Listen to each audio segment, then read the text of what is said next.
ध्यान सुनते हैं। फिनाइलकीटोन्यूरिया क्या है? ये भी एक तरीके का ऑटोसोमल रिसेसिव डिसऑर्डर है। कैसा डिसऑर्डर है? Autosomal recessive disorder. जल्दी जल्दी पॉइंट लिखेंगे। Autosomal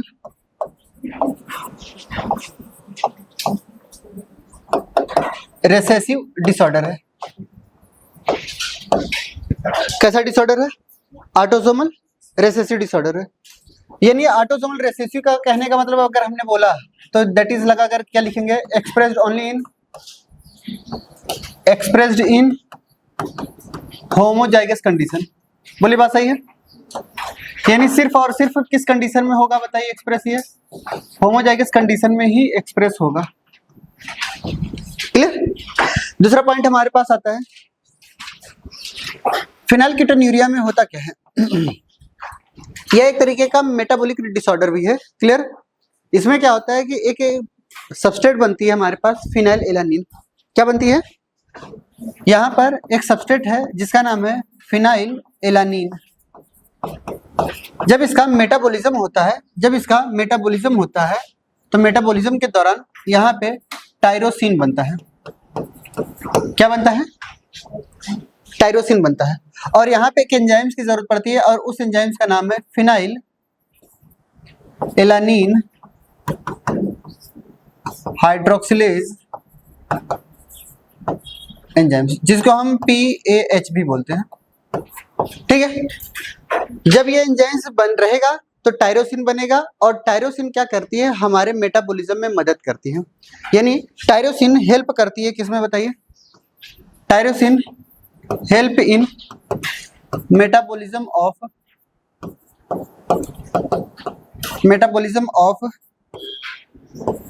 carbohydrate, fat and protein. इनके क्या करते हैं? मेटाबॉलिज्म में ये मदद करते हैं। ठीक है? बट अगर हमने ये कहा कि if phenyl alanine hydroxylase enzyme absent, clear? हमने क्या बोला कि if phenyl alanine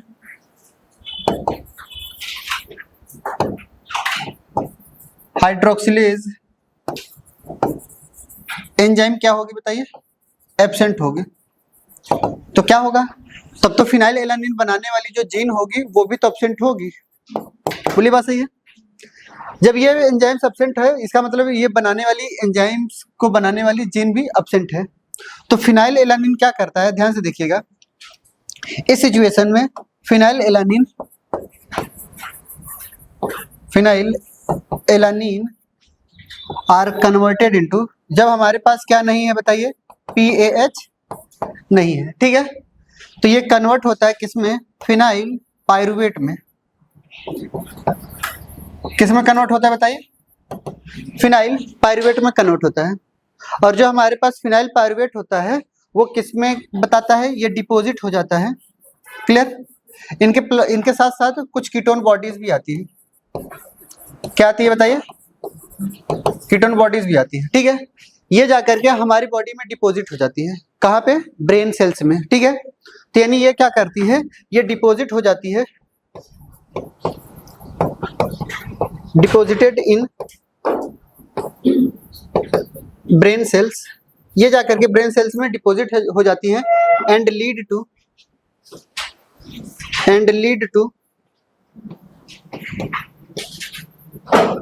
mental retardation. ये क्या हो जाते हैं? मेंटल रिटार्डेशन हो जाते हैं। ये क्या हो जाते हैं? Poor metabolism of carbohydrate, fat and protein. Clear? जल्दी करिए। ये आपको जो कीटोन बॉडीज बताई जा रही है, आपको ध्यान से देखिएगा। ये जो कीटोन बॉडीज आपको नजर आ रही है, ये कीटोन बॉडीज ये क्या होती हैं? एक्सक्रीट हो जाती हैं। क्या हो जाती हैं? एक्सक्रीटेड थ्रू यूरिन, यूरिन के थ्रू क्या हो जाते हैं, एक्सक्रीट हो जाती हैं due to poor absorption of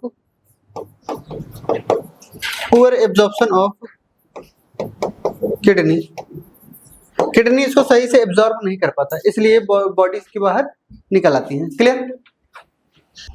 चलिए एक बार फिर से सुनते हैं हमारे पास। क्लियर? हमने ये कहा कि हमें फिनाइल कीटोन्यूरिया पढ़ाना है। फिनाइल कीटोन्यूरिया का मतलब क्या होता है, यह एक तरीके का ऑटोसोमल रिसेसिव डिसऑर्डर होता है। ऑटोसोमल रिसेसिव डिसऑर्डर बोला है तो जाहिर सी बात है ये किसमें एक्सप्रेस करेगा अपने आप को, होमोजाइगस कंडीशन में ही एक्सप्रेस करेगा। क्लियर? दूसरा पॉइंट हमने ये बोला कि फिनाइल कीटोन्यूरिया एक तरीके का क्या है, मेटाबॉलिक डिसऑर्डर भी है, जिसमें क्या होता है कि फिनाइल एलानिन का सही से क्या करते हैं कि मेटाबॉलिज्म नहीं हो पाता है। जब इसका सही से मेटाबॉलिज्म होता है तो एक एंजाइम से लगती है फिनाइल एलानिन हाइड्रोसिलेज एंजाइम, जिसकी मदद से ये क्या बनाता है, टायरोसिन बनाता है। और टायरोसिन किस में मदद करता है, metabolism of carbohydrate, fat and protein. जब ये एंजाइम से ही नहीं बनेगी तो क्या ये टायरोसिन बनेगा, नहीं बनेगा। तो यानी ये एंजाइम्स कोई ना कोई जीन बनाता होगा ना, यानी इस जीन के अंदर कोई ना कोई डिफेक्ट आया जिसकी वजह से ये फिनाइल हाइड्रोक्सिलेज एंजाइम्स नहीं बन पाया। तो ये फिनाइल एलानिन क्या होता है कि मेटाबॉलिज्म तो होती ही है बट पूरी तरीके से मेटाबॉलिज्म नहीं हो पाती, जिसकी वजह से टायरोसिन न बन करके phenyl pyruvate plus other derivative वगैरह भी बनते हैं और कीटोन बॉडीज बनते हैं। क्लियर? हमने ये कहा कि ये जो फिनाइल पायरुवेट होती है और कीटोन बॉडीज होती है वो हमारे कई जगह पे जाकर के ब्रेन सेल्स के अंदर डिपॉजिट हो जाती है, जिसकी वजह से हमें मेंटल रिटार्डेशन हो जाता है। और दूसरा पॉइंट हमने ये भी कहा कि कीटोन बॉडीज हमारे बॉडी के थ्रू क्या हो जाती है, एक्सक्रीट आउट भी हो जाती है यूरिन में। क्यों? क्योंकि ये इसका इसका किडनी एब्जॉर्ब नहीं कर पाता। ठीक है, किडनी इसको एब्जॉर्ब नहीं करता। हमारी बॉडी के लिए कीटोन बॉडी अच्छी बात नहीं है, इसलिए इनको जाने देता है, जाओ जा सिमरन जा। समझ आई बात? दूसरा पॉइंट आता है हमारे पास क्या, थैलेसीमिया है क्या बीमारी। नेक्स्ट बीमारी टू दी एनसीईआरटी चलना है। ठीक है, नेक्स्ट बीमारी क्या है, थैलेसीमिया।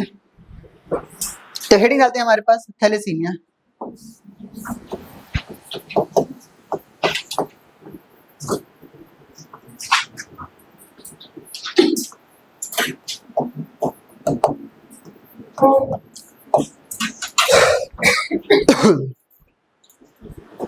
नेक्स्ट बीमारी हमारे पास है थैलेसीमिया।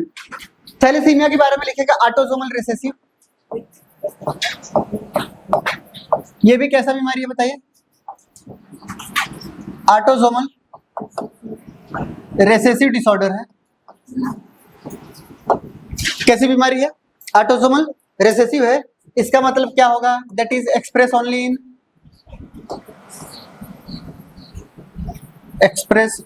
इन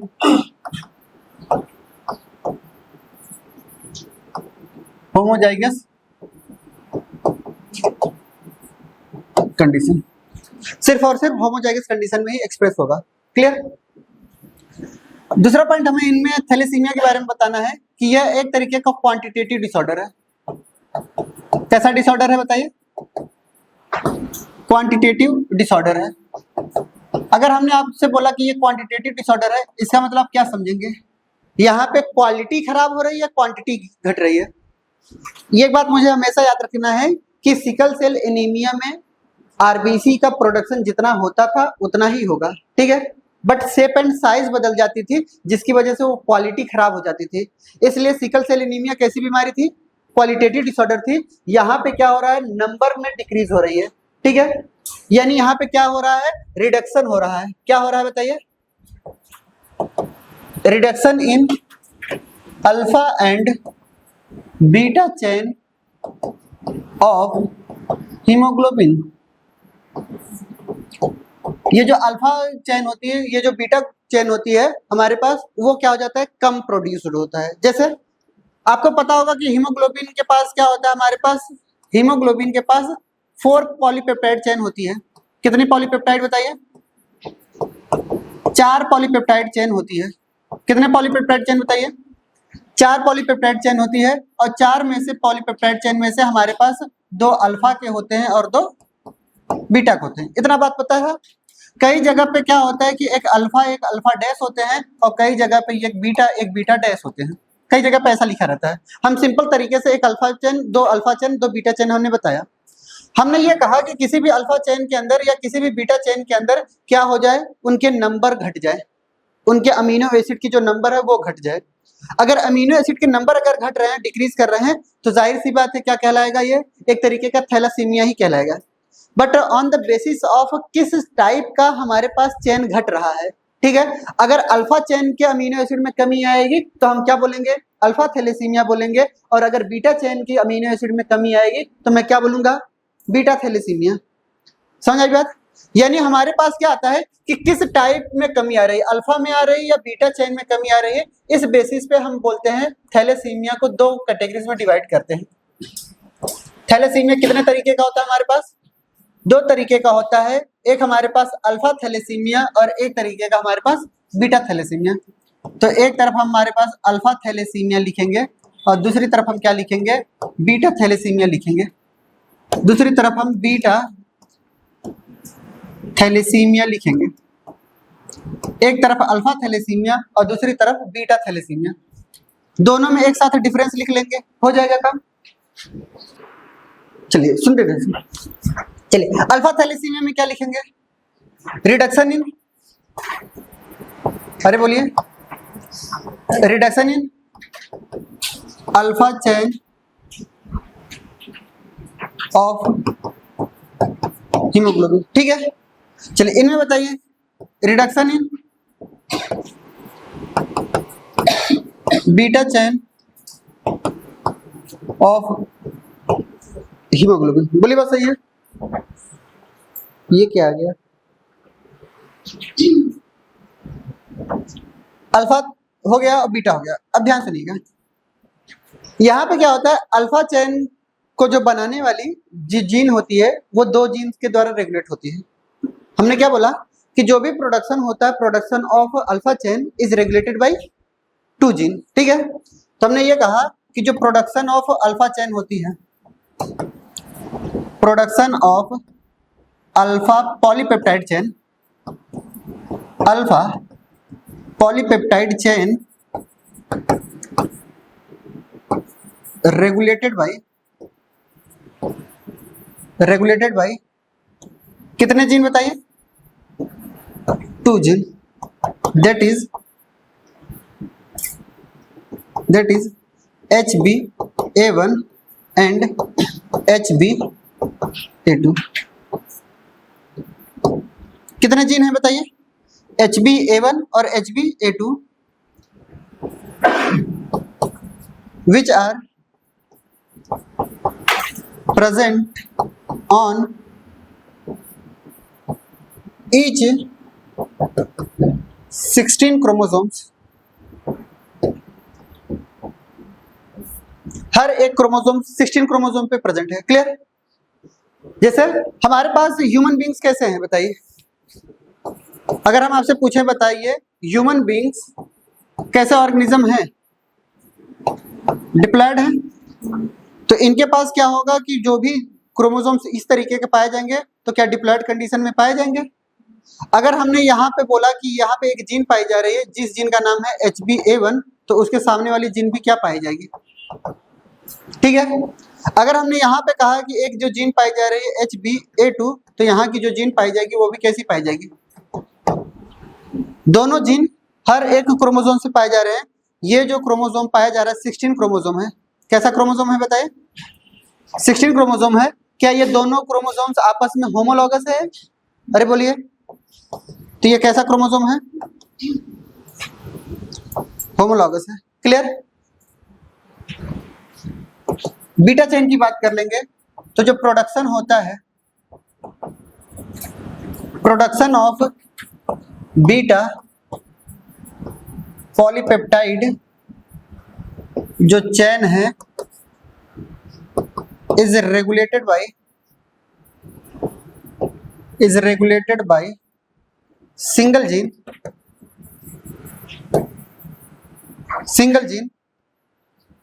ठीक है, दैट इज HBB, यही है, ठीक है, HBB। अब ये क्या होता है, विच आर प्रेजेंट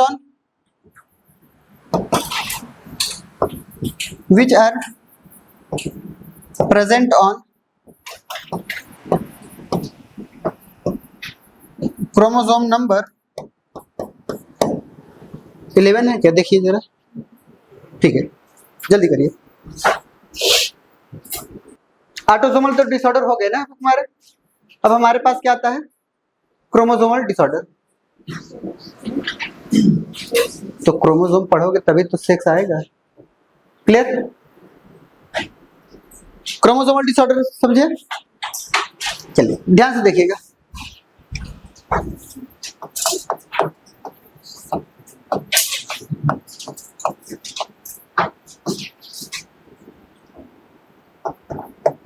और किसी के मन में सवाल है क्या, सेक्स लिंक्ड ये सब, सुनिए इधर से। सेक्स लिंक्ड में हमने एक्स लिंक्ड और वाई लिंक्ड कैरेक्टर बताया था, हीमोफीलिया, कलर ब्लाइंडनेस, सब डिसऑर्डर हो गए उसी में, समझ में आई बात है। हाँ, उस समय अगर बीमारी बोलते तो बीमारी को ध्यान से न पढ़ते, क्योंकि बीमारी हमारे पास उतना ज्यादा आता नहीं, clear. Colour blindness is a character, बीमारी हम लोगों ने नाम दिया है, डिजीज में हम लोगों में नाम दिया गया है, क्लियर। वो एक कैरेक्टर है, हाँ एक तरीके की डिजीज है भाई, पहचानने में अगर हमें किसी भी चीज को तकलीफ होती है तो डिजीज ही तो है ये, क्लियर। कलर को क्रोमोसोमल डिसऑर्डर हमें समझाना है, ध्यान सुनिएगा। क्रोमोसोमल डिसऑर्डर का मतलब होता है कि अगर हमारे पास क्रोमोसोम के नंबर में अगर किसी भी तरीके की कमी आ जाती है या फिर बढ़ोतरी हो जाती है, ठीक है। क्रोमोसोमल डिसऑर्डर का मतलब क्या होता है, डिसऑर्डर ड्यू टू किसकी वजह से, इंक्रीज इन नंबर या decrease in number of chromosome, ठीक है। तो हमने ये बोला कि यहाँ पे इंक्रीज होना या डिक्रीज होना किसका, number of chromosome, chromosome number का घटना या बढ़ना, यही क्या कहलाता है, क्रोमोसोमल डिसऑर्डर कहलाता है हमें। अब समझते हैं, हेडिंग आते हैं हमारे पास, कॉन्सेप्ट ऑफ एन्यूप्लॉइडी। हमें क्या पढ़ना है, कॉन्सेप्ट ऑफ एन्यूप्लॉइडी। अगर ये समझा ले गए, बीमारी में समझा ले जाऊंगा, ठीक है। Concept of aneuploidy, concept of ploidy एक बार पढ़ाया था आपको, clear, cell cycle cell division में। अब यहाँ पे कॉन्सेप्ट ऑफ एन्यूप्लॉइडी, ध्यान सुनिएगा। हमने कहा कि कोई एक इंसान है यहाँ पर, ये हमने कहा कोई एक इंसान है यहाँ पर, क्लियर। ये कैसा इंसान है, 2n, यानी 2n का मतलब क्या समझेंगे, यानी यहाँ पे कोई भी क्रोमोसोम का जो सेट होगा, चाहे 1 क्रोमोसोम, दूसरा या तीसरा या चौथा, किसी भी तरीके का क्रोमोसोम का जो सेट होगा वो क्या पूरी तरीके से होगा, तभी तो ये डिप्लॉयड बोला हमने, क्लियर। तो यानी अगर हमारे पास ऐसे कितने हैं बताइए, 46 and 2n is equal to, तो यानी 23 तक यहाँ जाएंगे, 23 तक यहाँ जाएंगे। जब दोनों क्रोमोसोम्स कैसे होंगे बताइए, एक दूसरे के होमोलॉगस पेयर में होंगे, तो ये डिप्लॉयड कहलाएगा, क्लियर। अगर हमने ये कहा कि इस इंसान के अंदर क्रोमोसोम्स के नंबर में जब भी सेपरेशन हो रहा होता है, ठीक है, ये तो हमने क्या बताया, ये क्रोमोसोम है, ये हमारा क्या है, क्रोमोसोम। जब क्रोमोसोम्स हमारा मेटाफेज यानी सॉरी एनाफेज में अगर जाता है, किस फेज में जाता है, क्रोमोसोम का सेपरेशन कहाँ पे होता है, एनाफेज। तो हमने ये कहा कि जब ये क्रोमोसोम्स हमारे एनाफेज में जाएगा, एनाफेज फर्स्ट में जाएगा, ठीक है। तो एनाफेज में क्या होता है, ये दोनों अलग अलग होते हैं। हमने कहा कि ये दोनों कैसे होंगे, अलग अलग होंगे, 1 2 3 4 ऐसा, 1 2 3 4 ऐसा, अलग अलग हो गए। अब होता क्या है, एन्यूप्लॉइडी का मतलब क्या होता है कि अगर हम किसी भी क्रोमोसोम्स का सेपरेशन कर रहे हैं या सेग्रीगेशन कर रहे हैं, कब, एनाफेज के दौरान, वो सही तरीके से सेग्रीगेट नहीं हो पा रहा है, यानी सेपरेट नहीं हो पा रहा है, उसी कंडीशन को मैं क्या बोलता हूं, aneuploidy. Due to failure of chromosome बोला, ठीक है, किसका chromosome, due to failure of chromosomes, कब, ड्यूरिंग एनाफेज 1, ठीक है। एनाफेज 1 के दौरान किसी भी तरीके का क्रोमोसोम्स क्या हो रहा है, सेपरेट या सेग्रीगेट नहीं हो पा रहे हैं, क्लियर। तो यानी हम यहाँ पे लिख रहे हैं ड्यू टू सेपरेशन या सेग्रीगेशन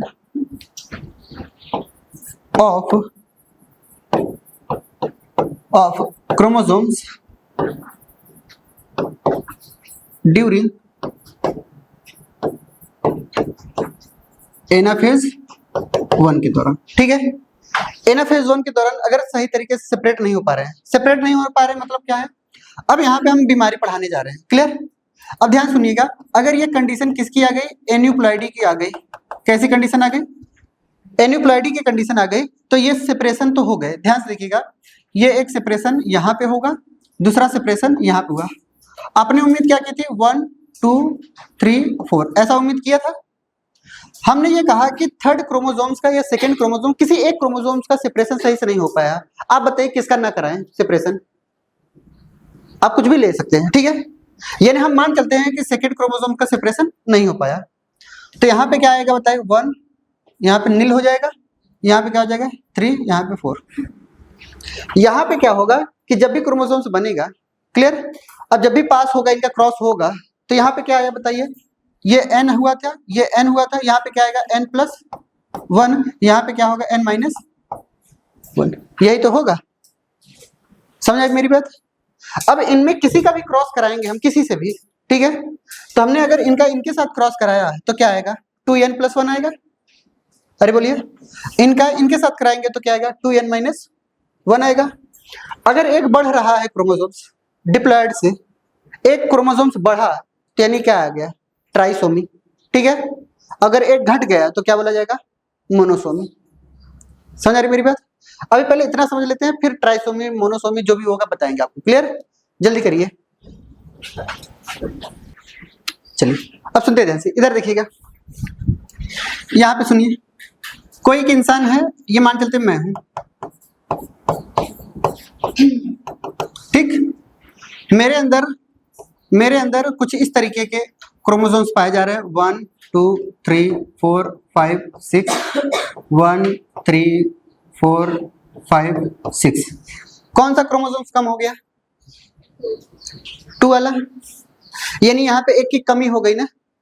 वैसे अगर पूरा का पूरा फुलफिल होता तो मैं क्या बोलता इनको, 2n बोलता, बट एक की कमी हो गई, एक की क्या हो गई बताइए, अगर कमी हो जा रही है तो -1 की कमी हो गई कि नहीं हो गई, 2n-1 हो गया, क्लियर। ऐसे कंडीशन को हम क्या बोलते हैं, मोनोसोमी बोलते हैं। मैं क्या हो गया, मोनोसोमी हो गया, ठीक है। चलिए दूसरा देखते हैं। कोई एक इंसान यहाँ पे है, क्लियर, ये गेसुना है, क्लियर। यहाँ पे हमारे पास कुछ इस तरीके से हमने बनाया। उम्मीद क्या करनी है, 1 2 3 4 5 6 क्रोमोसोम है। यहाँ पे 1, यहाँ पे 3, यहाँ पे 4, यहाँ पे 6। कितने की कमी हो गई, 2 क्रोमोसोम्स की, और वो दोनों अलग अलग क्रोमोसोम्स की हुई है। ध्यान से देखिएगा, ठीक है।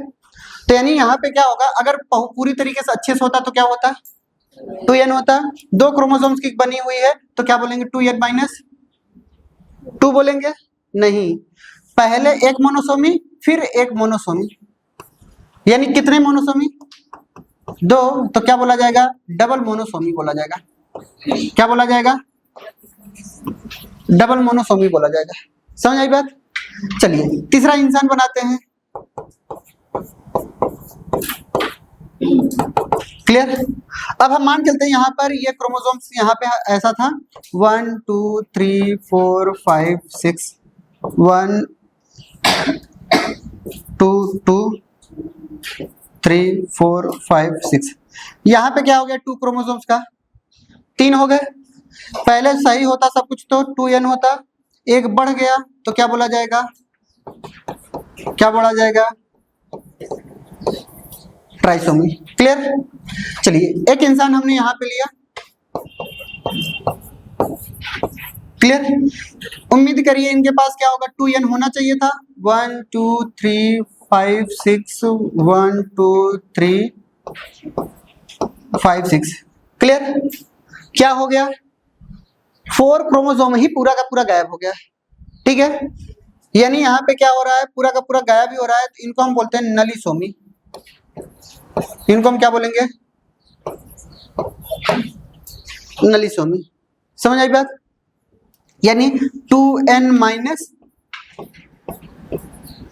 क्लियर। समझ रहे मेरी बात। अक्सर आपसे मोनोसोमी पूछा जाएगा, अगर आपसे ट्राइसोमी, बस 2 ही सिलेबस में आपसे पूछे गए हैं, क्लियर, ट्राइसोमी और मोनोसोमी के बारे में। अच्छा, डबल ट्राइसोमी बना सकते हैं आप, डबल ट्राइसोमी चलिए बता दीजिए कैसे बनेगा। मान चलते कोई एक इंसान है यहाँ पर, क्लियर।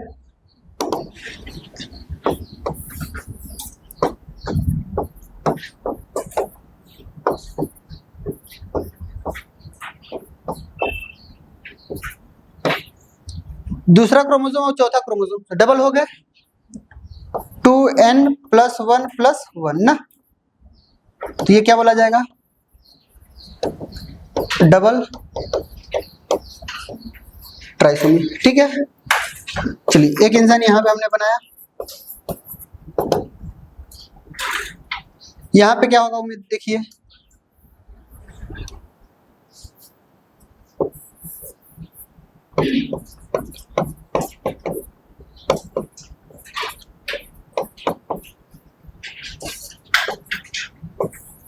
यहाँ पे क्या हो गया, 2 क्रोमोसोम्स आ गए ना, तो ये क्या बोला जाएगा, 2n+2 ना, बोलिए बात सही है, क्या बोला जाएगा, टेट्रासोमी, क्या बोला जाएगा ये, टेट्रासोमी, क्लियर।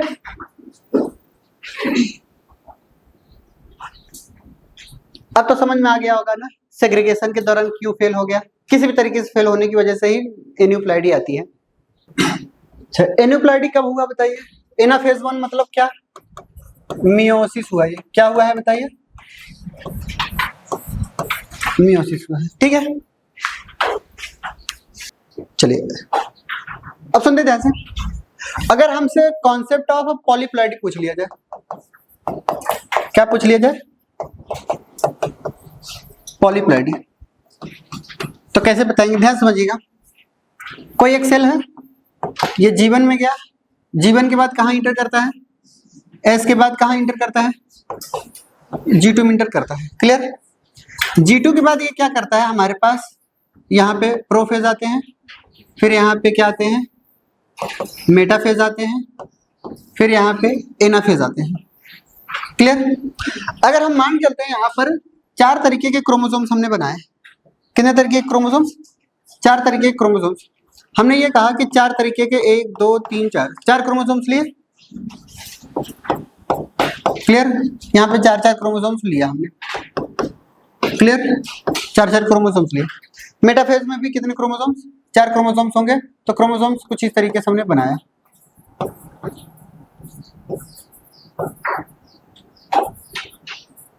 ठीक है। मेटाफेज में आना चाहिए थी इक्वेटोरियल प्लेट पे, आप अपने हिसाब से ले आइएगा, ठीक है। अब एनाफेज में क्या होना है, अलग अलग होना है, अलग अलग होने के दौरान हमारे पास कुछ इस तरीके से हुए, कुछ इस तरीके से हुए, कुछ इस तरीके से हुए, ठीक है, कुछ इस तरीके से हुए, 4 इधर गए हमारे पास, 4 इधर आए, क्लियर, कुछ इस तरीके से अलग हुए। अब इसके बाद क्या होना है, साइटोकाइनेसिस होनी है, तो साइटोकाइनेसिस के दौरान हमारे पास 2 अलग अलग सेल बनेंगे, 2 अलग अलग सेल बनेंगे, 4 क्रोमोसोम्स हमारे पास यहाँ पे आएंगे, 4 क्रोमोसोम्स हमारे पास यहाँ पे आएंगे। मान चलते ये 4 क्रोमोसोम्स अलग अलग हुए, ये हम सपोज दैट ये 4 क्रोमोसोम्स कैसे हुए बताइए, आपके अलग अलग हुए, ठीक है। अगर हमारे पास यहाँ पर साइटोकाइनेसिस के जगह पे अगर हमारे पास एक ही सेल बन गया, सेल का डिवीजन ही ना हुआ, क्या हुआ, सेल का डिवीजन ही ना हुआ, तो क्या सारे क्रोमोसोम्स एक में ही आ जाएंगे, बोलिए। तो यानी यहाँ पे साइटोकाइनेसिस ही नहीं हुआ, तो पॉलीप्लॉइडी कंडीशन कब आएगी, due to failure of cytokinesis, clear. यानी पॉलीप्लॉइडी का मतलब क्या होता है, due to failure of cytokinesis, clear. और ये ऐसा डिवीजन माइटोटिक डिवीजन में होता है, कैसा डिवीजन होता है, माइटोटिक डिवीजन में, क्लियर। तब ये पॉलीप्लॉइडी कंडीशन आती है, बट उतना ज्यादा हमें डिटेल में जाना नहीं था, बट पॉलीप्लॉइडी कैसे होता है हमने आपको सेल साइकिल सेल डिवीजन में पढ़ाया था, यहाँ पे सिर्फ और सिर्फ ऐसे रिवाइज कराया है, क्लियर। सुनिए ध्यान से, एक शब्द याद रखिएगा, नॉन डिसजंक्शन, ठीक है। नॉन डिसजंक्शन का मतलब ही होता है फेलियर ऑफ सेग्रीगेशन, सेग्रीगेशन सही से नहीं हो पाया, ठीक है, उसी को हम क्या बोलते हैं, non disjunction. Clear? Non disjunction का मतलब अपनी जगह से सेपरेट नहीं हो पाया या फिर सेपरेट हुआ बट अलग अलग नहीं हो पाया। क्लियर? किसी भी तरीके से रीजन से, तो वो क्या कहलाएगा? Non disjunction.